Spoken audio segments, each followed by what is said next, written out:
Desperate to leave her cartoon world, an animated woman hatches a plan to become real by having sex with a human.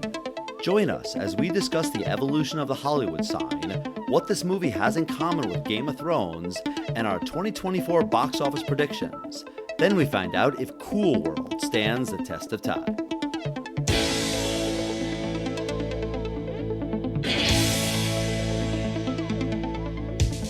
Test of time, James and Alan have their say. Do the movies you love still hold up today?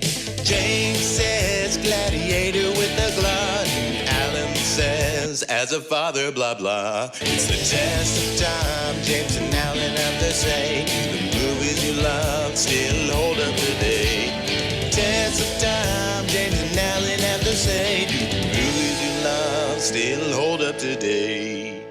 Hello, everybody, and welcome to the Test of Time. My name is Alan Noah, and joining me here, as always, you guessed it, it's James Brief.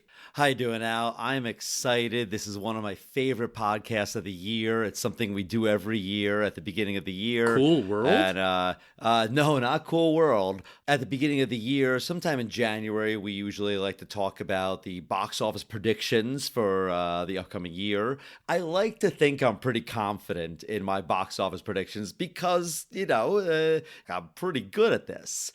Until 2023. Wow. Well, nobody got anything right this year. Someone did. Your son got one of the movies right. Your son predicted Spider-Man Across the Spider-Verse, and domestically, that was the number 3 film of the year. Number 6 worldwide. So kudos on your son. He picked correctly. Way better than his dad and I did. Well, I said that the Super Mario Brothers movie was going to do really well, and that was the number 2 of the year? Oh, yeah. Super Mario Brothers was number 2 worldwide and domestic. Do you remember your top 3 that you picked?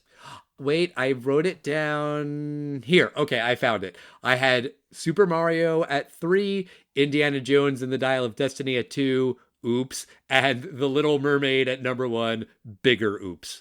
I was very proud of my number 3 pick last year. That was Guardians of the Galaxy 3, and I specifically said, I have confidence in James Gunn. I think he's going to make a good film, and we've talked about this several times, like everyone else has talked about, maybe the Marvel fatigue, and I don't believe it's fatigue at all.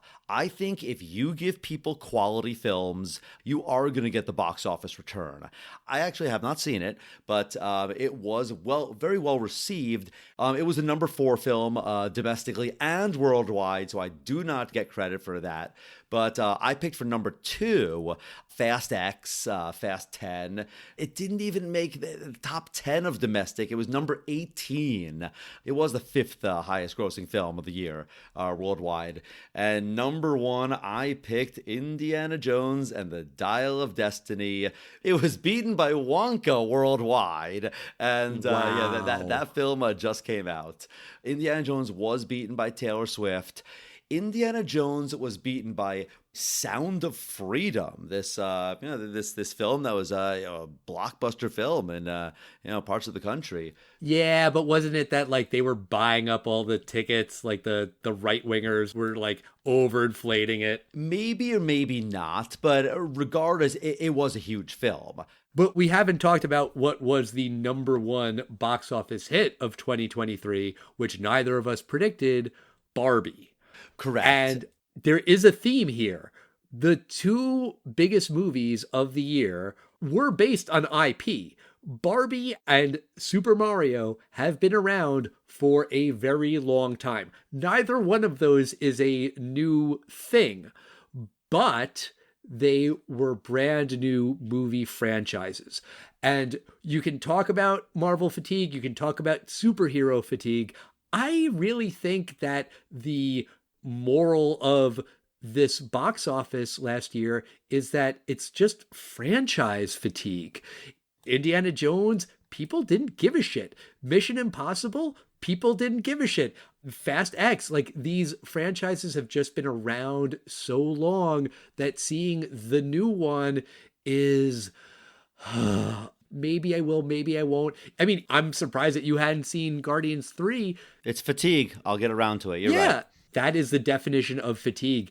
And I think that with Barbie and Mario Brothers, you're kind of getting the best of both worlds, right? People know these names, but it's also something new, kind of, and that's good enough.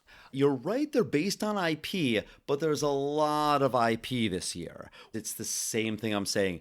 They were both good films. When you were saying there's a lesson here, the lesson is going to be something that Hollywood is going to completely miss. They're going to say, sure. You want Rock'em Sock'em Robots, the movie. You got it.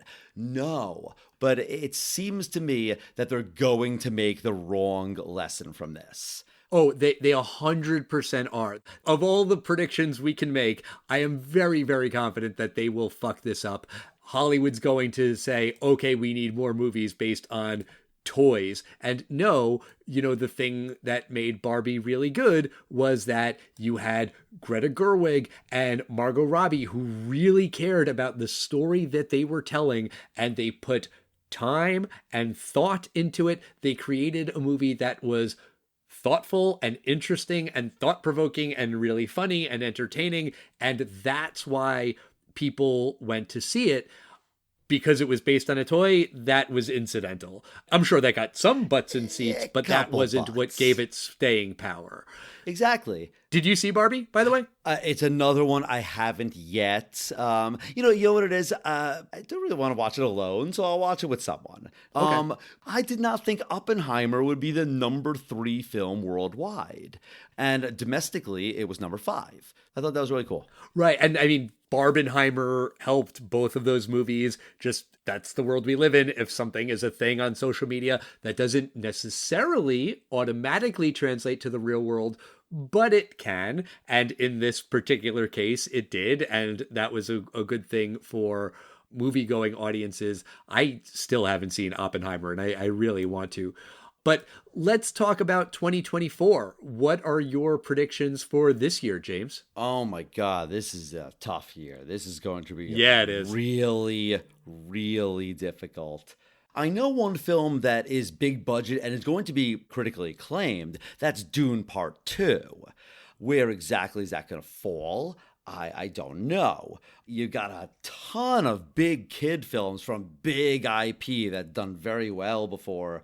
Then there's a couple wild cards. Does Ghostbusters come out of nowhere? Furiosa. Do you want to do number 3 first? Yeah, sure. Let's both do our number 3s first. Okay, so number 3, I actually predict it's going to be Joker or Wicked. And it's Todd Phillips.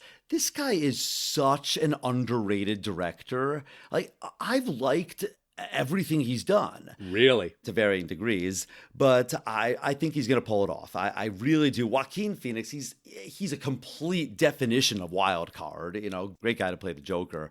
Wicked, I feel like, it might be, it'll be successful, but I was choosing between the two of them, and because of the extra push of Lady Gaga in it, I'm just going with Joker. There's no movie coming out this year called Joker, so I'm not really sure what you're talking about. Okay. You speak French, James. Just say it. I know. I don't speak French. My father is French. Joker, folie à deux. I don't know. Is that how to say it? I don't know. I don't fucking speak French. Folie? Sure. I don't know. That's good enough. I really don't fucking know at all. I'll say If. It's this movie I don't know a lot about, but it's directed by John Krasinski, and it stars Ryan Reynolds, and it looks like it's just cute enough and family friendly enough, but also maybe adult oriented enough where everyone's going to go see this movie. It's coming out in May, right around Memorial Day. That's usually a good time. That is going to be the sleeper hit, the breakout hit. Yeah, I'm going with If. All right. But for me, the number 2 film, This studio has really knocked it out of the park with every one of these. They also knocked it out of the park with last year's Super Mario Brothers movie. I'm talking about Illumination Studios.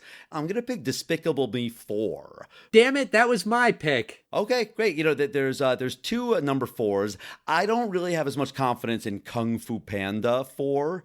Oh, no, it's been too long. People forgot about it. While people really liked Inside Out, I see it as doing well. You know, Pixar is going to probably, start to pick itself back up. I have a prediction that it had a couple clunkers, not really huge flops, but I have a feeling that Inside Out 2 is going to be well received. But I don't think it's going to make it to the top 3 either.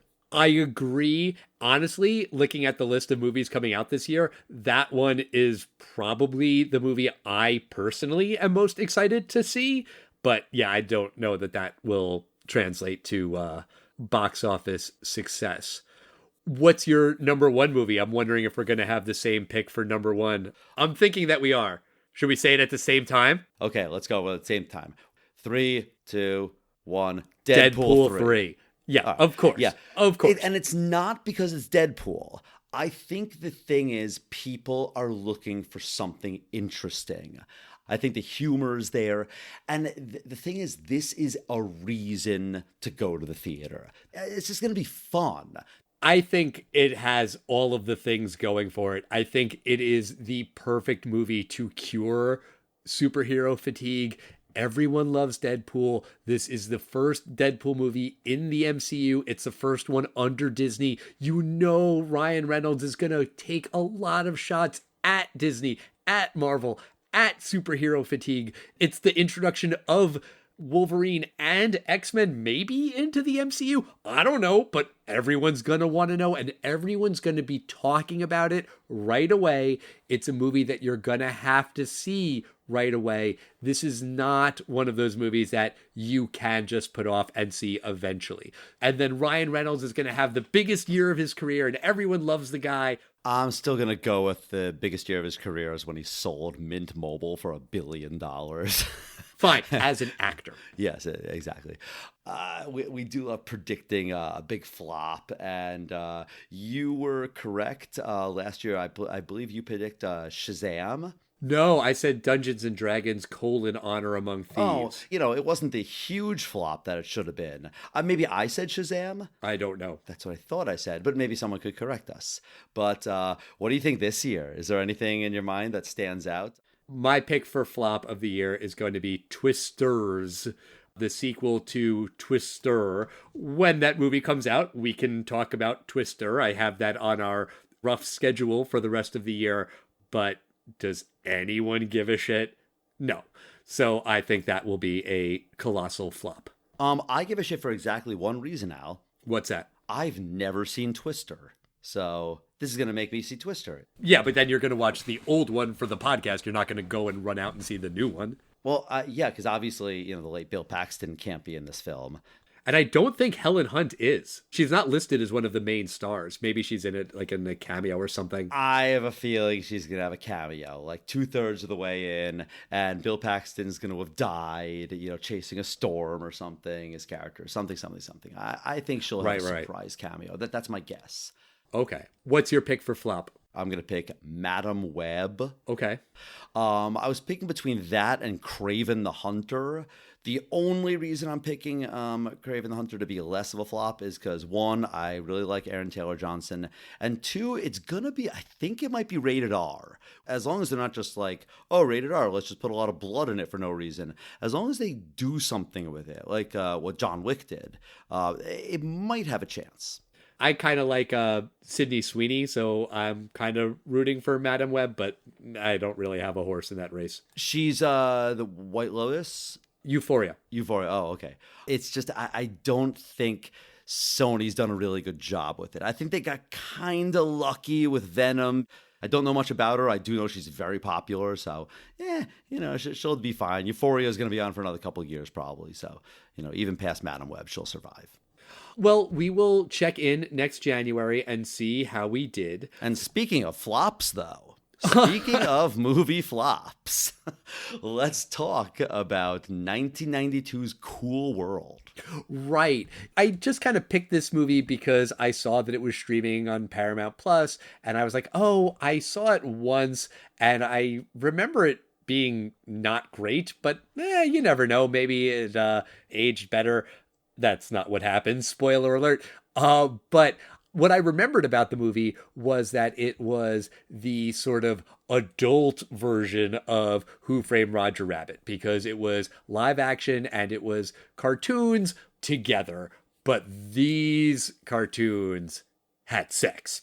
But for anyone who hasn't seen the movie, it starts with Frank Harris. And after returning home from World War II, he's involved in a motorcycle accident that kills his mother. As he mourns, Frank is transported to a parallel cartoon universe known as Cool World. There, he becomes a cop and enforces Cool World's one law. Humans, or Noids as they're known, are forbidden from having sex with cartoons, also known as doodles. Decades later, a cartoonist named Jack Deeves is brought into Cool World by a femme fatale named Holly Wood. Jack claims that he invented Cool World, but he was just drawing what he saw in his visions. Holly wants to become human, which she achieves by having sex with Jack. Holly and Jack are then sent to the real world, but they both turn into cartoon characters at random.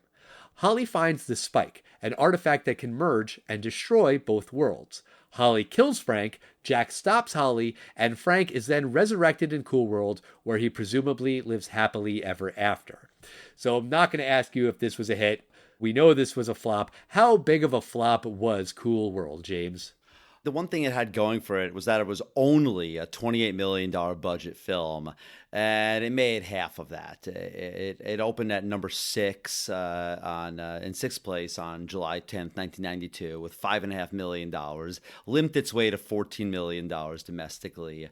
I remember this film coming out. We were 12 years old at the time, and Who Framed Roger Rabbit was so huge for us. And, you know, Sure. Of course, when you saw if you saw a trailer or you saw whatever advertisements there were for it, that's immediately what you start thinking of. They actually had a very clever marketing campaign. It was kind of a notorious stunt. They put a huge picture, a 75-foot picture of Holly Wood, the blonde Kim Basinger-based animated character, on the Hollywood sign, because her name is Holly Wood. Apparently, they only paid $27,000 to the city and an additional $27,000 towards a cleanup for the LA riots. And I thought $54,000, even in 1992 dollars. Like, I thought it was actually kind of a well-done marketing campaign for what it was. We didn't know about it because we're here on the East Coast, and in LA, that sign is a big deal, and I could totally see why people would be pissed off about it, and there was backlash, and, you know, how dare you put this blonde bimbo on our beloved Hollywood sign? You know who really loved that Hollywood sign? Hugh Hefner. He was a big advocate of that sign, and he put a lot of his own money into restoring that sign. It's a thing. Some people just love those letters, and they mean a lot to a lot of people. Well, when you see films from the 70s or something that are being realistic, aren't the signs like falling apart? And wasn't it like a notorious thing in the 80s that they redid it? I think so. And originally it was like Hollywood Land. I think that's what it Yeah, spelled out. yeah. It was very different than what it is today. Now it's iconic around the world. I know that if you want to show it in a TV show or a movie, you have to pay. You have to license it. And I don't think it's terribly expensive. Wow, that's very interesting. Yeah, true story. But okay, fine. So this was a huge, huge flop. You had never seen it. So what'd you think of it, James? I was always kind of somewhat intrigued by this film. I knew it didn't have IP, and I was wondering maybe that's the problem. That's what Roger Rabbit had, and that was what made it so great. And I was like, no, the Disney characters kind of made cameos, but Roger Rabbit was all original characters. You had Roger Rabbit, you had Baby Herman, you had all those Toon henchmen, and even the bad guys animated. It's all brand new. Yeah, Bugs Bunny and Mickey Mouse make a cameo for a moment, but I actually was wrong. It's not the IP. What I think is just very odd about this film, besides a lot of plot problems, I think that what you said or in the podcast, that this film was supposed to be, this is the adult version of Roger Rabbit. That could be really cool. There's a lot of stuff you could do with that, especially in the days before CGI. There's definitely something there. I really keep wondering in this film, who is this marketed towards? And I can't figure it out. Did you read about the director of this film? Yeah, I did, and he was apparently like a big deal, and this was supposed to be his comeback, but it wasn't. I didn't recognize the name, I gotta be honest. Did you? I know you're more of an animation buff than I am. No, I didn't recognize his name, but he had made a film. I'd never seen it before, but it's this really famous film called Fritz the Cat.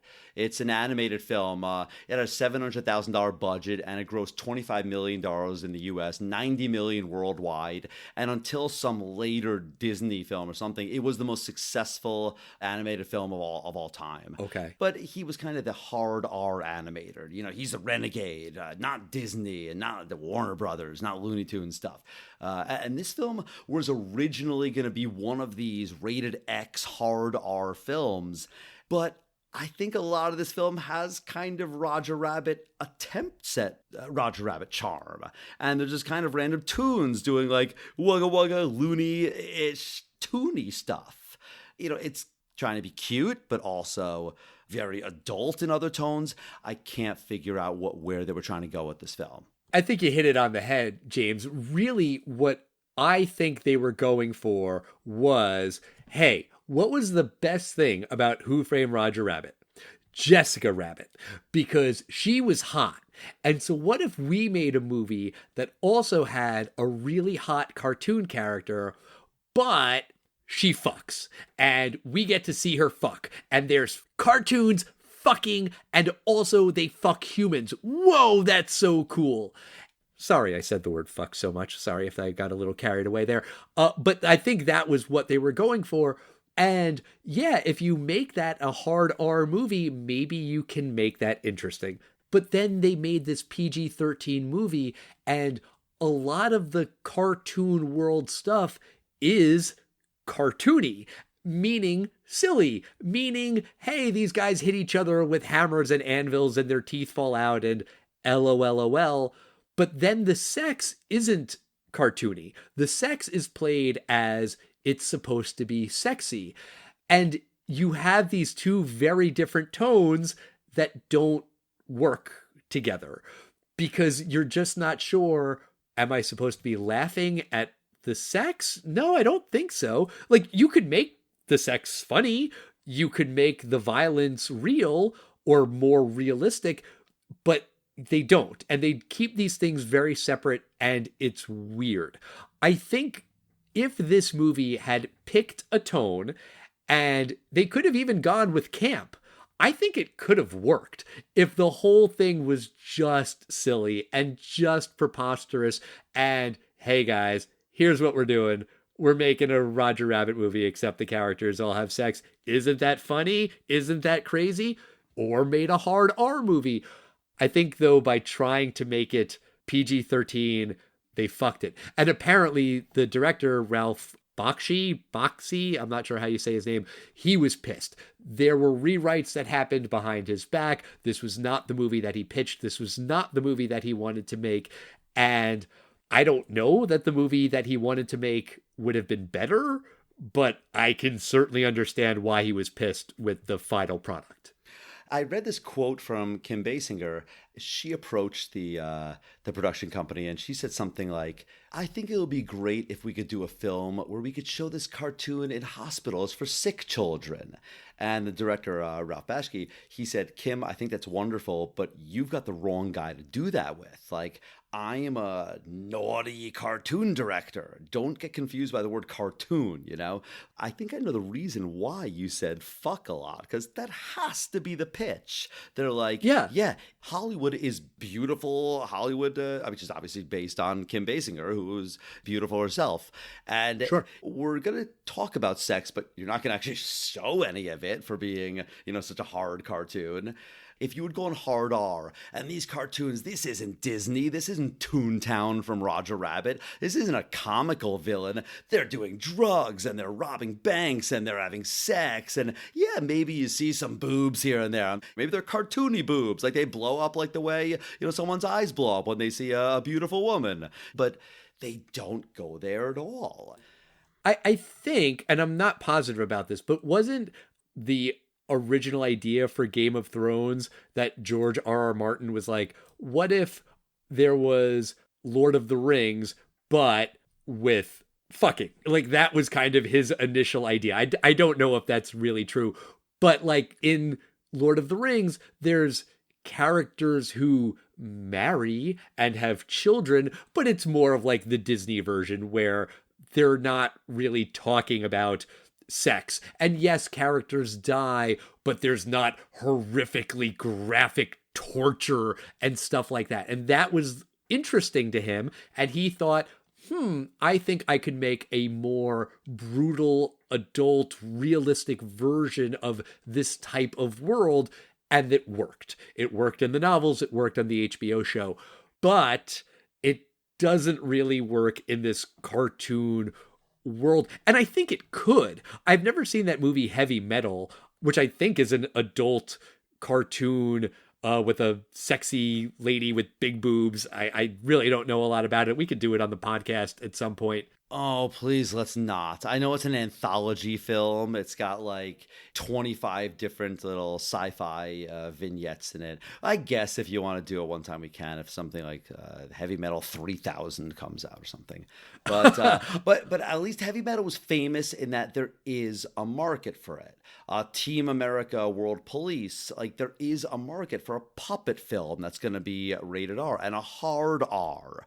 Well, I think part of the problem is that they didn't just want it to be animated. They wanted to do the animation mixed with live action.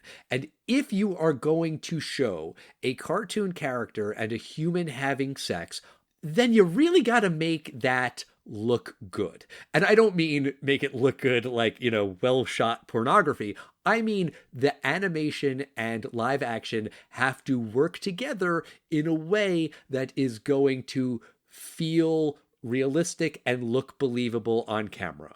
And in this movie, when the humans interact with the cartoons, it looks like fucking dog shit. It's bad. It looked way better in Roger Rabbit, which came out 4 years prior. You would think that maybe technology would have advanced. Maybe it didn't. Maybe the budget was too low. Maybe these animators weren't so good at it. I don't know. But if that's what you're selling, this movie's going to show a cartoon fuck a person, then it's got to be something that is visually interesting, and it ain't. All of the interactions between the cartoons and people I thought was terrible. I'm going to say two things that I like about this film. One, I love the name Hollywood. I think that's just very clever. I think she's kind of a Betty Boop kind of character. I think it's a great name. Yeah, because that's an expression in California. Hollywood if she could, but she can't, so she won't. And I think that's the tagline for the film, Hollywood if she could. I didn't know that was a whole thing. Yeah, my dad used to say that. But the other thing I like about this film is actually the way this film is shot. I actually think is kind of brilliant. I really like the cinematography in that this was not Brad Pitt on green screen, or some green screen. This was a lot of live sets, kind of reminiscent of Dick Tracy. And it was only very carefully that I go, holy shit, that's not an animated thing. That's a real, painted thing that Brad Pitt is going around. I thought he was moving around some green screen at first. And again, there is some green screen that he interacts with. But I actually was surprised how much live action there is in this film, or rather how many live sets there are. I was personally impressed by that. The cartoon animation, I'm going to say, this was like 80s television show animation level. I really thought these were kind of stills from almost like a G.I. Joe cartoon. I was not impressed by the actual animation. Again, while I thought Hollywood was drawn wonderfully, but every other animation I thought was just completely lackluster and forgettable, completely forgettable, and something from the 70s or 80s. Yeah, it didn't look great. I also thought that maybe the version of it that I was watching maybe wasn't like super HD. I watched it on the TV I have in the basement, which is only 720p. I thought maybe Paramount Plus didn't put the most high res version. It just looked low res. That could be a function of my TV or the transfer or whatever, but I was not impressed with the animation.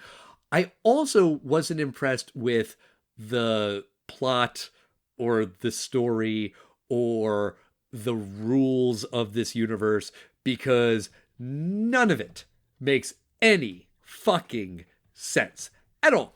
Right. Like, the rule in Cool World is humans can't have sex with cartoons. But there's only one human there, and it's Brad Pitt. How does he know what happens if he has sex with a cartoon? Because apparently he never has, even though he has a girlfriend who's also beautiful, and he hangs out with her all the time, and all they do is talk about how they can't have sex, even though he's Brad Pitt and she's this gorgeous cartoon. I guess I can give them credit for self-restraint, but like, how is this working? And how does he know that it's a bad thing if they do have sex, something bad will happen? Like, they don't know that because it's never happened. Yeah, so Brad Pitt is this World War II soldier. Yeah. He goes home to his mom. Why did they make this character the mom and not a girlfriend? This mom takes a motorcycle ride with Brad Pitt. I guess that's still the way your mom's going to hold on to you if she's riding behind you in a motorcycle. But the way she's hugging him and just smiling in the wind, this is the greatest moment of my life. That's like two lovers. It's just weird why they made it his mom. Sure, the thing that leapt out at me more was the fact that neither one of them was wearing a helmet. That's also deliberate because then they get into a car crash and the mom dies. But, you know, if he's not going to wear a helmet, fine, but protect your mom, man. Right, but there was something actually very intriguing in that first scene. I like the time jump, but what happened when Brad Pitt, he gets into a regular motorcycle accident in the middle of the desert in 1945 Nevada? There is nobody for 100 miles in any direction. No, that's not true. The person who hits him is coming out of a saloon, brothel, gambling establishment. All right. The point is that I found very intriguing about that scene. He has sudden flashbacks to World War II. He goes, grenade down, everyone down, medic. He's calling for a medic when he sees his mom. The guy is completely having a flashback to World War II. He has shell shock, PTSD, whatever you want to call it. And they don't go back to that at all. He makes one reference that in the real world they have wars. Was there any payoff to him being a World War II guy other than allowing him to have that awesome 1940s hairdo? I don't think so. I wasn't sure if like maybe the trauma of the accident led to him going to Cool World, or maybe the flashbacks had something to do with it. It's not clear. It's not explained how he gets to Cool World. I was assuming that it had something to do with it, but I don't fucking know. It had something to do with the spike of power, whatever the fuck that thing was, which it could have been a perfectly fine MacGuffin for the film, the thing that bridges Toon World to the real world, and that's fine. But this spike of power, like, it didn't go anywhere. And why was Brad Pitt selected? Why Frank? They could have just said, the love you had for your mother and something unique or some reason. And they also explained that Cool World had always existed. This cartoonist, played by Gabriel Byrne, he was just given visions of this cruel world. They mentioned Jack has these visions, and that's what he's been drawing. But yeah, they don't really do anything with that either. Is he taking credit for these creations, and that's why the people of Cool World hate him? Because he dares to say that he invented Cool World when no, he did not? It doesn't really seem like that's a motivating factor. I guess it kind of makes sense that Holly would target him to bring him into Cool World if he thinks that he created her. Kind of. Was that like the long con? Was that the game from the beginning, that she wanted him to think that he created her? It's just all murky. Nothing is explained. Also, then we find out that this guy went to jail for murdering his wife's lover. And when they mentioned that, I was like, okay, so maybe we're going to find out that he didn't kill that guy. He was framed by a cartoon or something. No. Exactly. That's exactly what I thought was going to happen, because he had these visions and it was the evil guys there. It just didn't. No, there's no payoff. And then at the end of the movie, he is kind of like the hero. And okay, you can have a murderer be your hero in a movie if he learns a lesson and goes on a journey and grows as a person and character development, yada, yada, yada. None of that happens. He's just like the guy who becomes the hero, and the old man, Doc Whiskers, the cartoon who's in the real world, is like, oh wait, I wrote it down because it was so cheesy. He says he's fulfilling his destiny. He's becoming a hero. What about this character indicated that he was destined to become a hero? Nothing. He's a murderer as of now.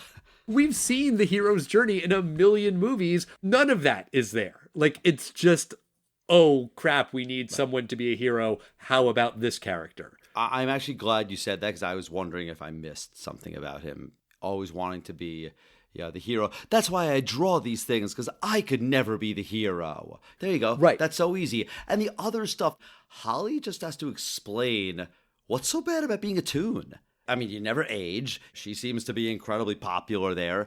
Brad Pitt's character Frank, in the end, he's in the cartoon world, and apparently that is the most wonderful happy ending that he could have. Is she a bad guy? Is she a good guy? In the end, does she have to suffer? I just don't quite get who I'm rooting for in this film. Well, I thought the whole thing with Holly was that she wants to be real. She wants to experience real life and real sensations, right? She says that she doesn't really taste things or touch things or feel things or smell things, and she wants to know what it's like to have sex, real sex with a human. I thought that the movie was going to be making some kind of statement about sexuality and the rules that we as a society have put on sex. Maybe it's a metaphor for interracial sex or gay sex, or maybe just sex in general. We're a puritanical society. We have taboos about premarital sex. There are all of these rules that society has about sex. Forbidden sex. You're right. Right? Maybe this movie's going to make a point that all of these rules that exist about sex are dumb. This whole cartoon can't have sex with a human rule. It's arbitrary. It's stupid. Everyone should be able to have sex. I was thinking that. I was thinking that this movie is going to have a point, and it is going to be a sex positive point. I was wrong. None of that happens. None of those metaphors are there or presented in any way. Holly is the villain. She is the villain because she wanted to have sex, and the guy who is the hero is the man who is a murderer who killed his wife's lover, who punches his way through the cartoons and stops Holly, and she was a cartoon, and now she can only have sex with cartoons, and that is her puritanical punishment, I guess. Like, what the fuck? What is this movie trying to say? It could have had a point. It really could have, very easily. Well, it's really interesting what you said, the idea of sex possibly being a metaphor, because I'm thinking one of the few things in the film that actually worked for me was Brad Pitt's character and this love interest of his. She can't have him. And right. It's very sad. I thought that was a very interesting thing to explore. Yeah, they get together in the end, but only because he turns into a cartoon. It could have been, no, we're a toon and not a toon. Now we can be in love. But you're right, they didn't go there at all. It was conform, and then you could have that. The girlfriend that you're talking about is Lynette. That is the character's name that Frank is with, even though he's not able to be with her in the biblical sense. That's not right. You know what I mean. You couldn't know her in the biblical sense. There you go. But Frank is killed in the real world. Holly pushes him off of the balcony and he is dead, and his partner, who's like a spider, brings him back to Cool World and says Lynette deserves to see him dead or alive. Then Lynette is crying over his dead body, and she says, what happened? Who killed him? The spider partner says, oh, it was Holly. And she says, wait, was Holly a human? And he says, yes, of course, she was a human. And she says, well, don't you know that if a Noid gets killed by a doodle in the real world, well, then he becomes a doodle.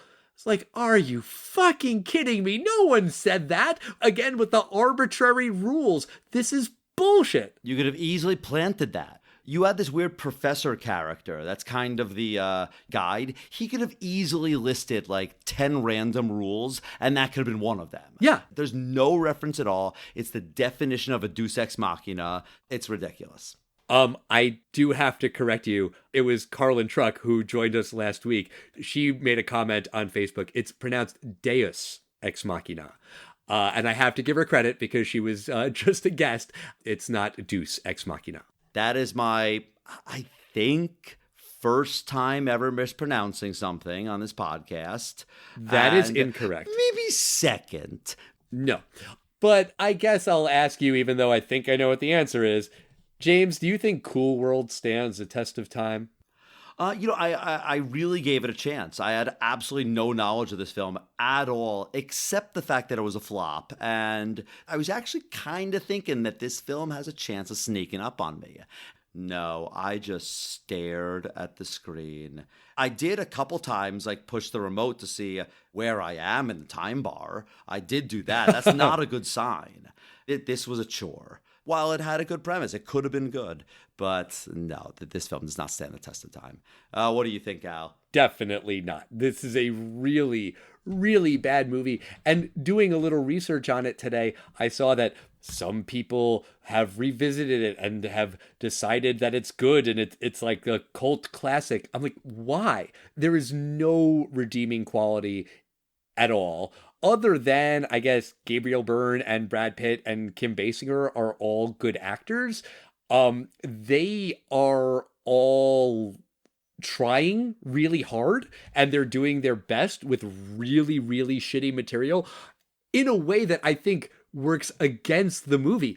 If this movie starred 3 really shitty actors who were trying to do good, but they sucked, like a bad B movie kind of thing, maybe it would have been better. Like maybe it would have been more laughable. Maybe you could have been like, okay, this is so bad it's good.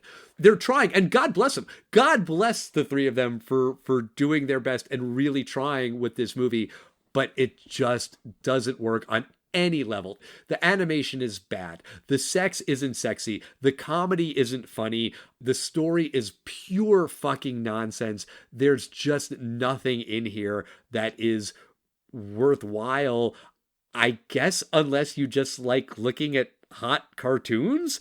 And if that's what you're into, no judgments, but you don't need to watch Cool World. There's the internet. You can find what you're looking for. Yeah, I was really, really disappointed in this movie. We've watched a lot of shitty movies on this podcast. This is definitely the worst movie we have ever watched this year. Dad joke. I was going to say this was one of the worst films I've probably ever seen. It was really, really bad. I do not recommend it. Thank goodness it wasn't 2.5 hours, but it was 1 hour and 41 minutes of my life gone. I can say one thing that is nice about this movie, not being facetious. The soundtrack includes a song by David Bowie called Real Cool World. Is it the best David Bowie song? No, definitely not. It's okay. It's a David Bowie song. That is the best thing about this movie. Some people do like the soundtrack, and it's kind of orchestral techno kind of vibe. That's not really my thing, but I will compliment that one track by David Bowie. Also, though, David Bowie, why the fuck did you write an original song for this piece of shit movie? You should have known better. Someone should have talked you out of it. We have no idea what he was pitched. This is a sexy world, and these are people that have human urges. Man, you ever see Fritz the Cat? Yeah, he's making a new film. You never know what he was pitched. Fair. Also, not really about it standing the test of time, but that neighbor character who like then becomes important after she's just kind of nosy. It's just so stupid. There's like a flash in this house and the neighbors decide to go into his house to check on him. Their neighbor who just got out of jail for murder, they decide to break into his house because they saw a blue light. Yes, we, the audience, know that that blue light was in fact a weird thing because of the parallel universe. No. That does not make any fucking sense. That is a very, very, very stupid thing to do. Let me just ask you as a personal preference, James, who do you think is hotter? Sexy cartoon Holly or the clown cartoon Holly that she kind of transforms into at the end when she's in the real world? That was not expected. I will say that. I did not expect her to go between Toon, Real World, and Clown Toon. It was so weird. So weird, Al. You said Weird Al. Yeah, I know. Well, sorry that I picked this movie, but that's going to do it for us this week. Next week, we're going to talk about She's All That. I saw that the movie is celebrating its 25th anniversary. I was like, yeah, okay. I've never actually seen it. Have you seen it? I feel like everyone our age has seen it. I saw it in the theater at the Trip Hammer Mall in Ithaca, New York. I did not. I was not invited to that movie outing. Fuck you. That hurts my feelings 25 years later. I think we had met like 10 days earlier. I just looked it up. The film was released on January 29th, 1999. And you and I met sometime in late January 1999. I feel like I should have gotten that invite. Well, you can apologize to me next week. Listeners, we want to know what you think about Cool World, about animation, about sexy cartoon characters, about what movies will be big at the box office this year. Write to us. We are at Test of Time Pod on Facebook, X, Instagram, and Threads. And we'll see you next time, everybody. Bye.